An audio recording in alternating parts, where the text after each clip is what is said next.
میری آنکھیں ٹھنڈی ہو جائیں گی۔ تو یہ نشے کے عادی تو ہیں پر حقیقت کے قائل نہیں ہیں۔ یہ بس ٹھیک ہے، خوابوں کی دنیا میں لوگ زندہ ہیں، پر جن کو یہ جو نشہ تھا نا عبادت کا، یہ میرے رسول پاک کی چاہت ہے، یہ میرے نبی کریم علیہ السلام کی۔ آپ دیکھیں نا، حضور مہینوں مہینوں جا کے غار حرا میں بیٹھتے، کیا وہاں تبلیغ کرتے تھے؟ کوئی کتاب لکھتے تھے؟ رسول کریم علیہ السلام مہینہ مہینہ رہتے غار حرا میں، کوئی نہ مجھے دیکھے، کوئی نہ مجھے ملے۔ حضور یہاں کیا ہے؟ فرمایا میں اپنے رب کی عبادت کروں گا۔ نبی کریم علیہ السلام نے سجدوں کے ساتھ پتھروں اور پہاڑوں کو آباد کر دیا، سجدوں کے ساتھ۔ آپ کا سجدہ آپ کو بہت ساری چیزوں سے چھڑا لیتا ہے، یہ بہت ساری جگہوں سے جھکنے سے بچا لیتا ہے۔ صوفیاء اولیاء یہ کیا کرتے تھے؟ یہ سجدے کا ذوق ہی تو پیدا کرتے تھے، سجدے کا ذوق۔ شاہ عبدالعزیز دباغ رحمت اللہ تعالی علیہ اپنے مریدوں سے فرمایا کرتے تھے کہ اگر تم پکے نمازی بن جاؤ نا، تہجد گزار ہو جاؤ، تو میرے پاس آنا جانا چھوڑ دینا۔ عرض کی حضور کیوں؟ فرمایا میں تمہارے اور رب رسول کے راستے میں رکاوٹ نہیں بننا چاہتا، اب میرا مقصود ہے تمہیں وہاں تک پہنچانا۔ جب پہنچ گئے تو پھر میری ضرورت ختم ہو گئی۔ ہاں کبھی وسوس آئے، شک پیدا ہو، تکلیف ہو تو آنا، ورنہ میں نہیں چاہتا کہ میں رکاوٹ بنا رہوں۔ تم اللہ اللہ کرو، اس مالک کو راضی کرو۔ میرے رسول پاک علیہ وسلم نے فرمایا بندہ اللہ کے سب سے قریب اس وقت ہوتا ہے جب وہ سجدے کی حالت میں ہوتا ہے۔ کس کے قریب ہوتا ہے؟ اللہ کے سب سے قریب ہوتا ہے، وہ بڑا نیڑے ہے رب کے، بڑا قریب ہے، اس لیے کہ وہ حالت سجدہ میں۔ وہ جب سجدے کرتا ہے نا، اس کی بارگاہ میں جب جھک جاتا ہے، آپ ذرا سجدے کی کیفیت دیکھیں نا، زبان بھی یہاں ہے، آنکھ بھی یہاں ہے، کان بھی، عقل بھی ساری، اس نے سارا کچھ رکھ دیا سجدے۔ آپ وہ کبھی پیچھے جائیں تو دیہاتوں میں کہا جاتا تھا ناک سے نکیریں نکالو، بہت بڑی سزا ہوتی تھی نا، ناک سے نکیریں نکالو، بڑی سزا ہوتی تھی۔ تو اس نے کہا مالک مجھے کسی نے کہا نہیں، پر دیکھنا میں نے رکھ دی ساری عقل سجدے میں، اور رکھ کے کہا کیا؟ سبحان ربی یا اللہ میں پست ہوں تو اعلیٰ ہے، اللہ تو میرا رب ہے اور تو سب سے اعلیٰ۔ عبادت اس لیے کیا کرو کہ اللہ نے تمہیں پیدا کیا، اور اس لیے کہ تم سے پہلے لوگوں کو بھی اللہ نے پیدا کیا ہے۔ اور پھر ارشاد فرمایا کہ الذی جعل لکم الارض فراشا، وہی رب ہے جس نے تمہارے لیے زمین کو فرش بنایا ہے، والسماء بنا، اور آسمان کو چھت بنایا ہے، وانزل من السماء ماء فاخرج به من الثمرات رزقا لکم، زمین کو فرش بنایا، آسمان کو چھت بنایا، پھر آسمان سے پانی برسایا جس کے ذریعے پھل نکالے، اور وہ بھی کسی اور کے لیے نہیں، رزقا لکم، تمہارے رزق کے لیے، وہ بھی تمہارے رزق کے لیے۔ یہ ساری نعمتیں تمہیں دی ہیں، اب فلا تجعلوا للہ اندادا، اب تم اللہ کے ساتھ کسی کو شریک نہ بناؤ، وانتم تعلمون، اور تم جانتے بھی ہو، تمہیں خبر بھی، تمہیں پتہ ہے کہ عبادت اللہ کی کرنی چاہیے، تمہیں پتہ ہے کہ نماز پڑھنی چاہیے، تم جانتے ہو کہ نوافل ادا کرنی چاہیے، تمہیں پتہ ہے کہ سجدے آنکھیں بند کر کے جھوٹ کی زندگی جی کے، اپنے ساتھ بددیانتی کر کے، دھوکہ دے کے، اپنے آپ کو دائیں بائیں، اپنے آپ کو کہیں مصروف رکھ کے کچھ وقت ضائع تو کر لیتے ہو، پر تمہیں پتہ تو ہے نا کہ عبادت اللہ کی کرنی، تمہیں اس کی خبر ہے۔ فرمایا اس رب کی، دیکھیں نا، انسان پر اگر کوئی شخص نیکی کر دیتا ہے، احسان کر دیتا ہے، تو انسان اس کے سامنے پھر گردن نہیں اٹھا سکتا، یار یہ میرے مشکل وقت کا دوست ہے، اس نے میرے ساتھ نیکی کی، کبھی بھی گردن نہیں اٹھائے گا، جھکا کے رکھے گا۔ تو اگر عام کوئی نیکی کر دے تو اس کے سامنے انسان کبھی گردن نہیں اٹھاتا، تو جو رب ساری نعمتیں عطا فرمائے، جو کہے کہ تیری تخلیق میں نے کی، تجھ سے پہلوں کو بھی پیدا میں نے کیا، تیرے لیے زمین کا بچھونا بھی میں نے بچھایا، آسمان کی چھت بھی میں نے لگائی، تیرے لیے زمین سے ساری اناج کو، پھل کو، کھیتیوں کو نکالا بھی تیرے لیے، اب تو اس طرح کر کہ تو میری عبادت کر، تو میری بارگاہ میں جھک جا۔ بہت سارے نشے لوگوں کو لگے ہوئے ہوتے ہیں، ہر آدمی کوئی نہ کوئی نشہ کرتا ہے، کوئی دولت کا کرتا ہے، کوئی شہرت کا کرتا ہے، کوئی اپنی تعریف کا نشہ کرتا ہے، دو چار لوگوں سے تعریف سن کے مطمئن ہو جاتا ہے۔ ناراض تو نہیں ہوگی اس جملے سے آپ؟ کرتے ہیں لوگ دولت کا نشہ بھی، یہ جب نقصان ہوتا ہے تو بندے بیمار نہیں ہو جاتے، پیسے ڈوب جاتے ہیں تو لوگ بیمار نہیں ہو جاتے، تو اس کا مطلب یہ ہوتا ہے کہ نشہ ٹوٹ گیا ہے۔ اب بیک ہوئے ہیں نا تھوڑے سے تو کانپتے ہیں، تڑپتے ہیں، پریشان، نشہ ہی اسی طرح ہی کرتا ہے نا، نہیں ملتا تو پریشان ہوتا ہے۔ یہ سارے نشے ہیں، مختلف قسم کا نشہ۔ ہم مانتے نہیں اس بات کو، تسلیم نہیں کرتے، کیونکہ تسلیم کرنا بڑا مشکل کام ہے، اس کے لیے تو بڑی ساری چیزیں جو ہے وہ دبوچ کے اور بڑی سارے رستے پھلانگ کے آنا پڑتا ہے، تو بڑا مشکل ہے ماننا، ورنہ کرتے ہیں ہم، ہمارا مزاج ہے۔ یہ گھومنے پھرنے کا، دنیا دیکھنے کا بھی ایک نشہ ہے، یہ بہت ساری باتیں کرنے کا بھی ایک نشہ ہے، گپ شپ کا بھی ایک نشہ ہے۔ دو چار لوگوں کی جب تک پگڑیاں نہ کھول لیں، بعض لوگوں کو نیند نہیں آتی، یہ غیبت کا، چغلی کا، بددیانتی کا، یہ بھی ایک نشہ ہے۔ اس پر ملا رومی رحمت اللہ نے بڑا کلام لکھا ہے، وہ کہتے ہیں مانگ کے کھانے کا بھی نشہ ہے، مانگ کے کھانے کا بھی نشہ ہے۔ وہ کہتے ہیں کہ ایک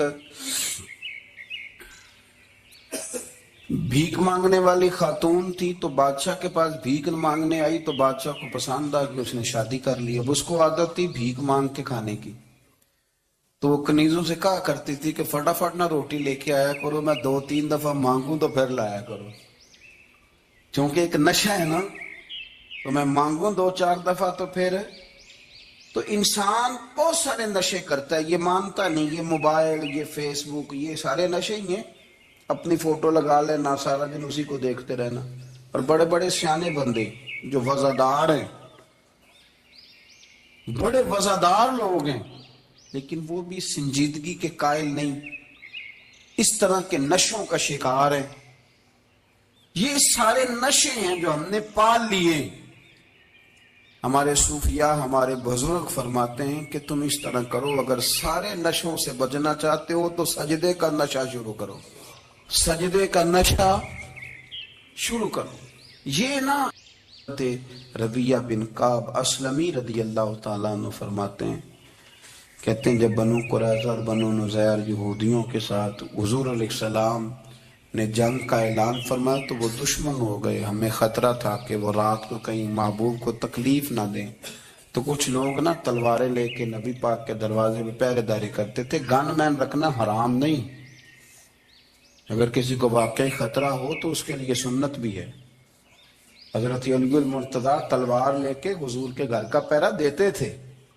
حضرت ربیہ بن کعب اسلمی رضی اللہ تعالیٰ عنہ فرماتے ہیں کہ رات میری ڈیوٹی تھی کہ میں حضور کے گھر کا پہرا دوں گا، تو فرماتے ہیں میں باہر سن رہا تھا، ساری رات ہی میرے نبی پاک نے اللہ کی تسبیح پڑھی، ساری رات، کبھی تسبیح، کبھی تحلیل، کبھی تحمید، کبھی تکبیر، ساری رات۔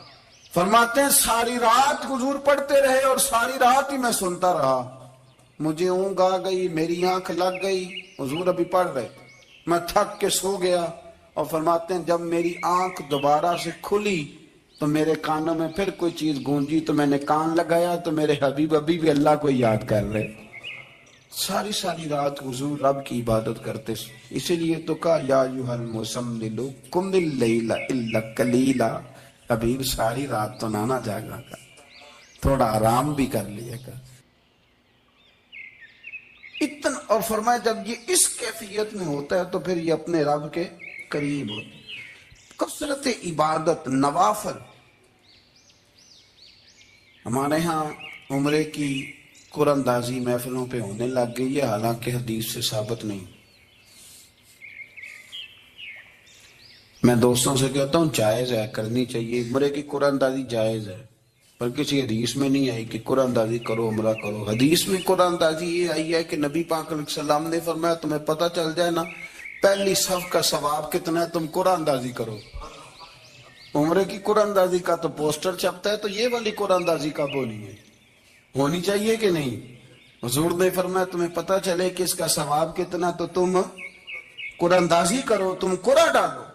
جب آپ نماز پڑھ رہے ہوتے ہیں، جب آپ کا مصلی آباد ہوتا ہے، صلاح الدین ایوبی ایک بزرگ سے ملاقات ہو گئی، بیت المقدس پر قبضہ تھا عیسائیوں کا، تو صلاح الدین بڑے پریشان تھے۔ بابا جی کہنے لگے پتر کیا ہوا؟ کہنے لگے حضور پتہ چلا ہے دشمن کے 2 بحری بیڑے اسلحہ لے کے آ رہے ہیں، مسلمان پہلے ہی کمزور ہیں، اور اب اگر 2 بحری بیڑے اور آ گئے تو حضور مسئلہ بن جائے گا۔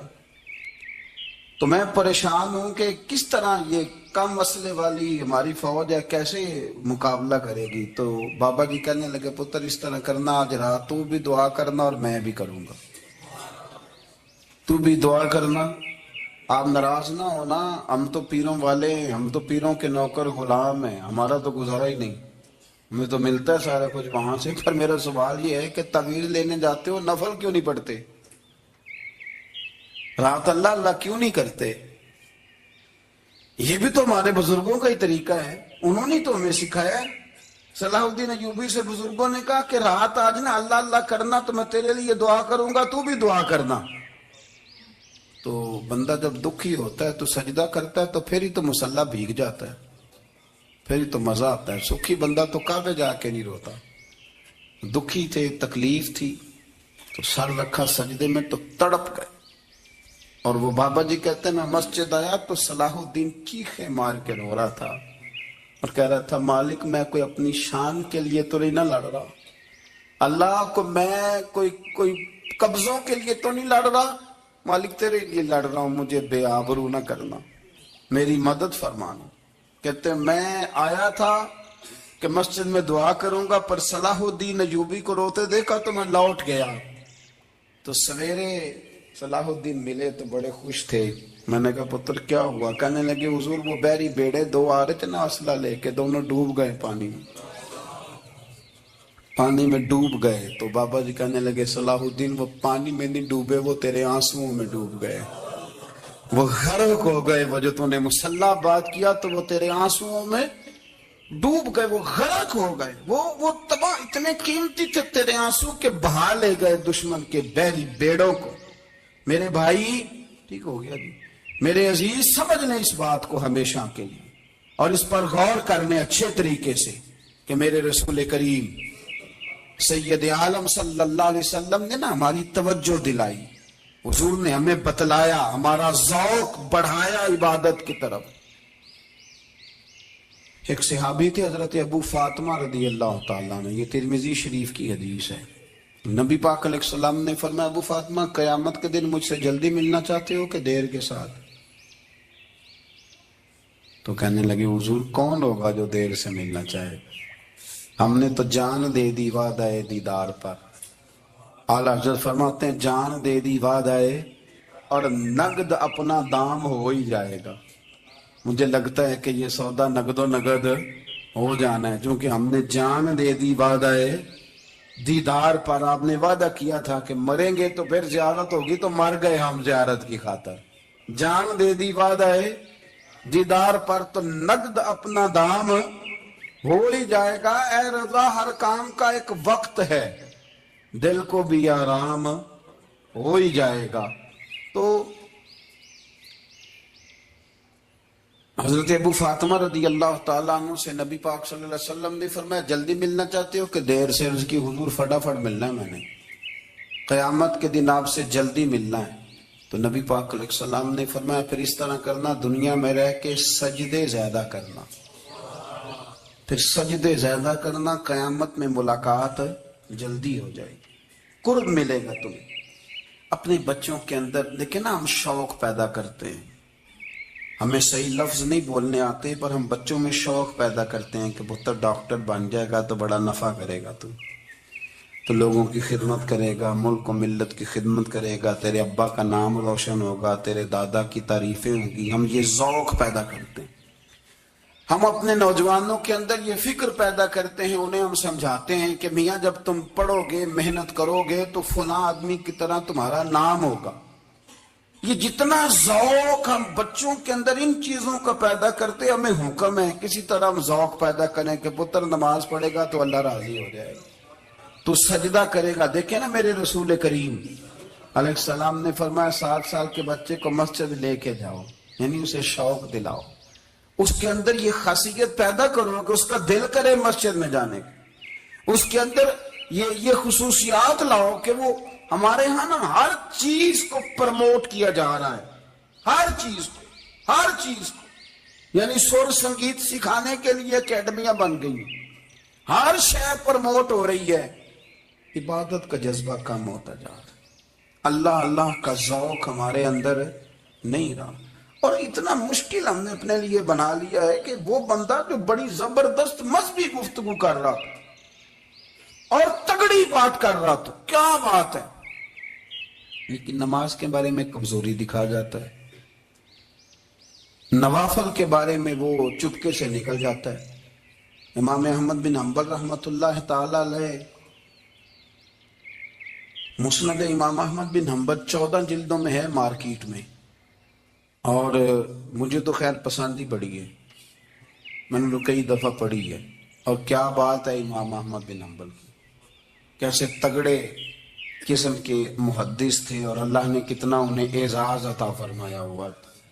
یہ کوڑے بھی کھاتے تھے دین کی خاطر، سارا کرتا لہو سے بھر بھی جایا کرتا تھا، بڑا اعزاز والا شخص تھے، بڑے اعزاز والے، حدیثیں جمع کرنا، حدیثیں لکھنا، حدیث پڑھانا، سارا دن رہتے تھے۔ کہہ سکتے تھے کہ میں کر تو رہا ہوں کام، اور حدیث بھی موجود ہے کہ عالم عابد سے افضل ہوتا ہے، پر اس کے باوجود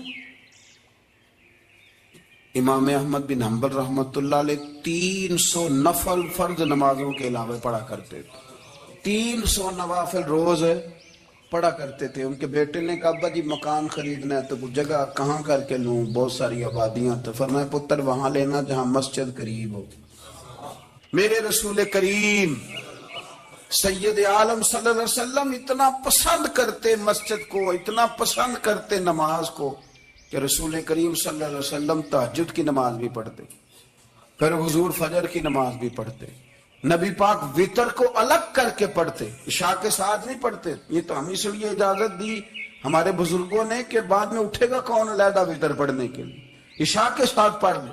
وتر پڑھتے، تہجد پڑھتے، فجر پڑھتے، اشراق پڑھتے، چاشت پڑھتے، پھر مغرب کی نماز کے بعد 6 رکعت اوابین پڑھتے، پھر رات کو صلاۃ اللیل پڑھتے۔ سیدہ عائشہ صدیقہ کہتی ہیں زمانہ سو جاتا اور میرے رسول مصلی بچھا کے کھڑے ہو جاتے، او یار کھیتی باڑی کر کے نہیں، محنت مزدوری کر کے نہیں۔ جناب عائشہ کہتی ہیں میں یہ بھی دیکھتی کہ حضور ایک آیت شروع کرتے تو ساری رات اسی کو پڑھتے، اور میری نظر جاتی تو قدم مبارک پہ ورم آ جاتا۔ یار نماز پڑھ پڑھ کے، اتنی مشقت کر کے، اتنی جد و جہد کر کے ورم آ گیا، یا رسول اللہ اتنی محنت کیوں کرتے ہو؟ فرمایا افلا اکون عبدا شکورا، کیا میں اپنے رب کا شکر گزار بندہ نہ بنوں؟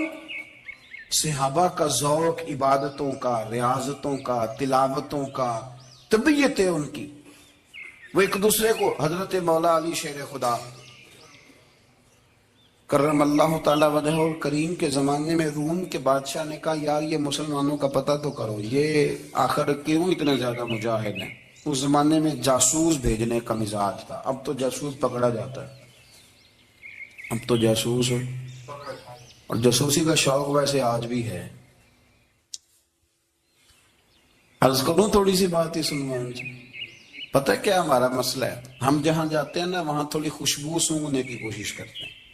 وہ کیا ہے تو یہ کیا ہے تو ادھر کیا ہے تو تھوڑا سا ادھر کیا ہے. میرے رسول پاک پڑھیے درود شریف سارے پڑھیے ذرا زور سے صلی اللہ تعالی. نبی پاک علیہ السلام نے فرمایا جاسوسی نہ کرنا ورنہ تم بندوں کو خراب کر دو گے. اور فرمایا اس طرح نہ ہو کہ تم کسی کے آپ کھول نہ نکلو تو تمہارے پہلے کھول جائیں. یہ جو ذوق ہے نا یہ ختم کریں، چھوڑیں. مطلب آپ کس چکر میں پڑے ہوئے ہیں؟ اتنی زیادہ توجہ کرنے کی کیا ضرورت ہے؟ نیک کام سے کام رکھیں، اس میں بندہ تھوڑا سا نا آسان رہتا ہے. یہ جو بہت زیادہ ٹٹولنے والے لوگ ہوتے ہیں نا وہ بےچارے پھر عمر ٹٹولتے ہی گزار دیتے ہیں، اس لیے کہ مزاج ہی بہت پکا ہے. بوری کا منہ کھول کے اندر تک ہاتھ ڈالنا تو پھر کئی دفعہ سامنے سے بچھو بھی لڑ جاتا ہے، خرابی ہوتی. تو جاسوسی کی جاتی تھی. اس نے بھی جاسوس بھیجے کیونکہ قبیلوں کے لوگ تھے، کچھ مسلم کچھ کافر، پہچانے نہیں جاتے تھے لوگ. تو کچھ لوگ اس نے بھیجے، انہوں نے آ کے نا تحقیق کی، ریسرچ کری کہ آخر ماجرا کیا ہے. تو واپس جا کر انہوں نے رپورٹ دی نا روم کے بادشاہ کو. اس رپورٹ کا ایک جملہ بڑا شاندار ہے. وہ کہنے لگا بادشاہ ہمیں مسلمانوں کی کوئی سمجھ نہیں آئی، ہمیں کوئی سمجھ نہیں آئی. انہوں نے کہا کیوں نہیں سمجھ آئی؟ کہنے لگے یار عجیب بندے ہیں، جب رات مسلح پہ بیٹھتے ہیں تو یوں لگتا ہے ان کا دنیا سے رشتہ ہی کوئی نہیں، کوئی کسی کو نہیں جانتا. کوئی اپنے دکھ سنا کے رو رہا ہے، کوئی اپنی بات کر کے رو رہا ہے. لگتا ہے کہ ان کا کوئی رشتہ ہے ہی نہیں جب مسلح پہ بیٹھتے ہیں. اور فرمایا جب سویرے یہ جہاد کرنے نکلتے ہیں تو لگتا ہے ان سے زیادہ دلیر ہی کوئی نہیں. حالانکہ جو مسلحوں پہ رونے دھونے کے لوگ ہوتے ہیں وہ کئی دفعہ جہاد میں کام نہیں کرتے، لیکن عجیب لوگ ہیں کہ رات کے راہب ہیں، دن کے مجاہد ہیں، کوئی سمجھ نہیں آتی. میرے عزیز ان لوگوں نے مسلح آباد کر کے رکھا، تلاوتیں ان کا ذوق رہی، منظر روز پڑھنا، اسباق پڑھنا، وظائف پڑھنا، یہ ان کا ذوق رہا. اعلیٰ حضرت بریلوی رحمت اللہ نے 1000 کتاب لکھی ہے، لیکن الوظیفۃ الکریمہ کے نام سے جو وہ صبح و شام وظائف پڑھتے تھے وہ الگ انہوں نے ان کو بیان کیا، پابندی کے ساتھ اپنی اللہ اللہ کرتے. شیخ شہاب الدین سہروردی رحمت اللہ علیہ پر ایک بندے نے اعتراض کیا. اس نے کہا جی آپ کس قسم کے صوفی ہیں، مرید بیٹھے ہیں اور آپ وہاں نفل پڑھ رہے ہیں؟ یہ بھی بڑا مسئلہ ہوتا ہے نا. جو بندہ ملنے آتا ہے وہ اپنے ٹائم کے حساب سے آتا ہے، اور اس کا یہ بھی خیال ہوتا ہے کہ پیر صاحب جو ہیں وہ چونکہ درویش ہیں تو نہ انہیں روٹی کھانی چاہیے نہ سونا چاہیے، چونکہ وہ درویش ہیں. اور ہم چونکہ درویشوں کے ماننے والے ہیں لہذا ہمارا یہ طریقہ ہونا چاہیے کہ جیسے ہم کہیں درویش ویسے ہی کر جائے. حالانکہ اس کو آپ درویش کہیں گے آپ اس کی مانیں گے، آپ منوائیں گے نہیں. تو ہمارا مزاج ہوتا ہے. شیخ شہاب الدین پر لوگوں نے اعتراض کی، حضور لوگ ملنے آئے ہیں، زیارت کرنے آئے ہیں، یہ بندے دعا کرانے آئے ہیں، اللہ اللہ کرانے آئے اور آپ نفل پڑھ رہے ہیں. کیا جملہ ہے، کیا حسن ہے، کیا خوبصورتی ہے. فرمانے لگے رب رسول سے مانگنے کے لیے مصلی بچھایا ہے، اگر وہاں سے مانگوں گا نہیں تو تمہیں دوں گا کیا؟ پہلے مجھے کچھ لے تو لینے دو، اگر میرے پلے کچھ ہے ہوگی تو آگے دوں گا نا. تو میں مانگنے گیا تھا کہ یا اللہ دے تیرے بندے لینے آئے، دے تو میں کچھ لوں گا تو آگے دوں گا نا. لیکن ہمارا یہ سٹیٹس، یہ مزاج، یہ شعور نہیں ہے. گپیں، کہانیاں، داستانیں، گفتگو، خطابت، واز، کیا بات. لیکن اگر کچھ کرنے کا کام ہو تو وہ نہیں ہم سے ہوتا. میرے نبی کریم علیہ السلام نے مصلی سے دل لگانے کا درس دیا، حضور نے توجہ دلائی. صحابہ اس ذوق کے حامل لوگ تھے، وہ کوشش کرتے تھے. جناب صدیق اکبر رضی اللہ تعالیٰ عنہ کا عبادت کا مزاج ہمیشہ قائم رہا. حضرت عمر فاروق ساری رات اللہ کے حضور کھڑے رہے. حضرت عثمان غنی رضی اللہ تعالیٰ عنہ عشاء کی نماز پڑھ کے 2 رکعتوں کی نیت باندھتے تھے، 15 سپارے پہلی رکعت میں پڑھ دیتے اور 15 سپارے قرآن مجید کے دوسری رکعت میں پڑھ دیتے. آپ نے نا حضرت عمر فاروق کے وصال کے بعد ان کی ایک بیوہ سے نکاح کیا، حضرت عثمان غنی نے. نکاح کیا. وہ خاتون آپ کے نکاح میں آئیں تو عرض کرنے لگیں امیر المومنین میرے لیے اعزاز تو بہت ہے کہ میں امیر المومنین کی بیوہ تھی تو امیر المومنین کی منکوحہ ہو گئی ہوں، لیکن حضور نہ تو میں جوان ہوں کہ میرے اندر رغبت ہوتی اور نہ میں اب اس قابل ہوں کہ کوئی خدمت کر سکوں، میرے ساتھ نکاح کی وجہ کیا بنی؟ تو عثمان غنی رو پڑے. فرمانے لگے میں نے عمر فاروق کو مسجد میں اپنے رب سے ڈرتے ہوئے دیکھا، میں نے اسے روتے ہوئے دیکھا ہے، عدل کرتے دیکھا ہے، انصاف کرتے دیکھا ہے، امت کی خیر خواہی کرتے دیکھا. تمہارے ساتھ نکاح اس لیے کیا ہے کہ تم مجھے یہ بتاؤ کہ عمر فاروق گھر کے اندر اپنے رب کو کیسے راضی کرتے تھے، گھر کے اندر کیسے راضی کرتے تھے، وہ طریقے بتلاؤ، تم بتاتی جانا اور میں بھی اسی طرح گھر میں عبادت کروں. میرے رسول کریم علیہ السلام نے ارشاد فرمایا، حضور فرمانے لگے جس گھر میں اللہ کا ذکر ہوتا ہے وہ گھر زندوں کا ہے، اور جس گھر میں رب کریم کا ذکر نہیں ہوتا وہ گھر زندوں کا نہیں ہے. گھر نہ ہم نہ کتابوں میں پڑھتے ہیں کہ ایک بزرگ کہتے ہیں، حضرت فضیل بن عیاض کہتے ہیں کہ میں ایک گلی سے گزر رہا تھا تو گھر کے اندر کسی قاری صاحب نے قرآن کی آیت پڑھ دی وَلِمَنْ خَافَ مَقَامَ رَبِّهِ جَنَّتَانِ. میں میرے کانوں سے ٹکرائی تو اللہ نے میری کایا ہی پلٹ دی، میں توبہ کر گیا. اب گھر کے اندر سے آواز آئے تو صحیح نہ تلاوت کی، پر اندر سے آواز آتی نہیں، یا ڈیک بجنے کی آواز آتی ہے، یا ٹی وی چلنے کی آواز آتی ہے، یا دھوم مچانے کی آواز آتی. عبادت کا وہ جو خاص شوق تھا، وہ جو حسن تھا، وہ جو توانائی تھی، وہ جو بات تھی. ایک جگہ پہ ہم بیٹھے تھے تو وہاں ایک صاحب آئے اور انہوں نے آتے ہی کہا کہ مہربانی کریں ذرا مجھے مصلی دے دیں، میرے نہ کچھ نفل رہ گئے. تو میں نے وضو کر لیا تو کوئی مصلی مل جائے، مصلی انہیں دے دیا گیا. وہ مصلی لے کے چلے گئے تو پیچھے ایک صاحب نے تبصرہ کیا، کہنے کتنا ریاکار بندہ ہے، لوگوں کو دکھا رہا ہے کہ میں نفل پڑھتا ہوں، ہے کو بات کرنے والی. میں نے اسے کہا، میں نے کہا تو مہربانی کرنا اس طرح کی ریاکاری تو بھی کر، پکڑ مصلی اور جا تو بھی تھوڑی ریاکاری کر کے آ، اٹھ ذرا شکر کر، کوئی یہ ریاکار بھی ملا ہے، کوئی نفل پڑھ کے ریاکاری کر رہا ہے. اللہ کا میں کہتا ہوں کو پڑھے تو صحیح نہیں، یہ کوئی دور ہے نفل پڑھنے کا؟ اس میں تو لوگوں کا مزاج ہی نہیں، طبیعت ہی نہیں. میں نے کہا چل مہربانی کر، یہ لے مصلی اور تو بھی جا تھوڑی سی یا کاریا ریاکاری کرو تو صحیح نا. مزاج ہی نہیں، ذوق. جمعے کی نماز پڑھ کے یوں دنیا بھاگتی ہے، اوہ پتہ نہیں کون سی پیچھے آگ تھی جو بجھائی جائے گی. اور آج تک لوگ مسئلہ پوچھ رہے ہیں کہ جمعے کی بعد والی سنتیں کتنی ہوتی ہیں. میں نے کہا کتنے سال ہو گئے جمعہ پڑھتے، کتنے سال ہو گئے، ابھی تک سنتوں کا نہیں پتا، ابھی تک نہیں علم کے پہلے کتنی رکھتے ہیں اور بعد میں کتنی رکھتے ہیں. فجر کی سنتیں کب پڑھنی چاہیے، سنو فجر کی سنتوں کے بارے میں. میرے رسول کریم سید عالم صلی اللہ تعالی علیہ وسلم سے ایک صحابی نے پوچھا تھا، حضور میری فجر کی سنتیں رہ گئیں یا رہ جاتی ہیں تو حکم کیا ہے؟ کیا انداز ہے حضور کا. بخاری مسلم کے لفظ سنو، حضور سید عالم صلی اللہ علیہ وسلم فرمانے لگے، اس نے کیا پوچھا تھا، حضور جواب کیا دیتے؟ فرمایا فجر کی سنتیں کبھی نہ چھوڑنا، فجر کی پہلی 2 سنتیں کبھی نہ چھوڑنا. یا رسول اللہ صلی اللہ تعالی علیہ وسلم میری رہ گئی یا رہ جاتی ہیں. فرمایا فجر کی 2 سنتیں نہ چھوڑنا. فرمایا فجر کی پہلی 2 سنتیں مجھے دنیا اور دنیا کے اندر جو کچھ ہے وہ سب سے زیادہ پیاری ہے. فجر کی 2 سنتیں دنیا اور دنیا میں جو کچھ ہے مجھے وہ سب سے زیادہ پیاری ہیں. اس لیے فجر کی سنتیں نہ چھوڑنا. اپنا ذوق، اپنی طبیعت، ہم نے نا ذوق غلط بنا لیا.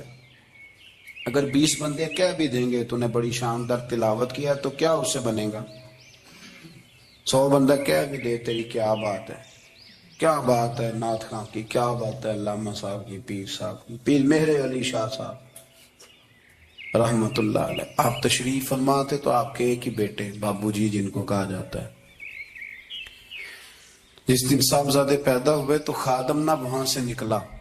ان لوگوں کے شوق اور طرح کے تھے نا تو ان کی توجہ بھی اپنے شوق کی طرف رہتی. تو خادم نکلا اندر سے، پیر صاحب مبارک ہو، پیر صاحب مبارک ہو، پیر صاحب مبارک ہو، پیر صاحب مبارک ہو، شور کر رہا ہے. تو پیر صاحب کو وجد ہو گیا، اللہ اکبر اللہ اکبر اللہ، وہ کیا ہوا، کس بات کی مبارک دے رہے ہو؟ کہ حضور اللہ نے بیٹا دی ہے۔ تو آپ فرمانے لگے اچھا حضور آپ کیا ہوا، آپ تو پریشان ہو گئے۔ فرمانے لگے جب تو نے 3 دفعہ کہا نا مہر علی کو مبارک ہو، تو میں سمجھا تھا شاید تجھے کسی نے بتا دیا ہے کہ مہر علی سے اللہ راضی ہو گیا۔ میں سمجھا تھا کہ شاید تو یہ خبر لے کے آیا ہے کہ کسی نے بتایا ہے کہ مجھے آج خبر ملی ہے کہ مہر علی سے رب اچھا پتر ہوا ہے، الحمدللہ اللہ کا شکر ہے، پر میرے لیے مبارک کا دن وہ ہوگا جب میرا رب کہے گا کہ میں مہر علی سے راضی ہوں، میرے محبوب کہیں گے کہ میں مہر علی سے۔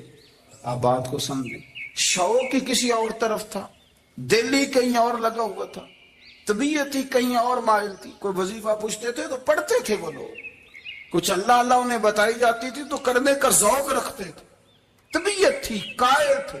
حضرت ربیع کہتے ہیں میں بڑی دور سے سفر کر کے گیا حضرت ویس کرنی سے ملنے، بڑی دور سے،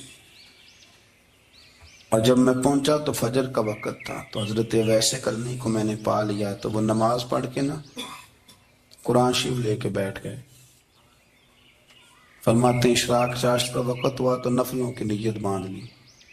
محدث ابن الجوزی نے لکھا ہے، فرماتے ہیں پھر جب زوال کا وقت ہوا تو مسجد میں جھاڑو دینے لگ گئے، ظہر کی نماز پڑھ کے تو عصر کی تیاری تک وہ مسجد میں بیٹھے رہے، اور میرے نبی پاک علیہ السلام نے فرمایا جو نماز کے انتظار میں بیٹھا ہو وہ نماز ہی میں ہے، وہ نماز ہی میں ہے۔ فرمایا میری دنیا میری امت کی جو رہبانیت ہے نا وہ اتنی ہے کہ نماز کا انتظار کرے، اذان کے بعد نماز کا یہ راہب ہے، یہ اس وقت چھوڑ کے بیٹھے ہیں سارا کچھ۔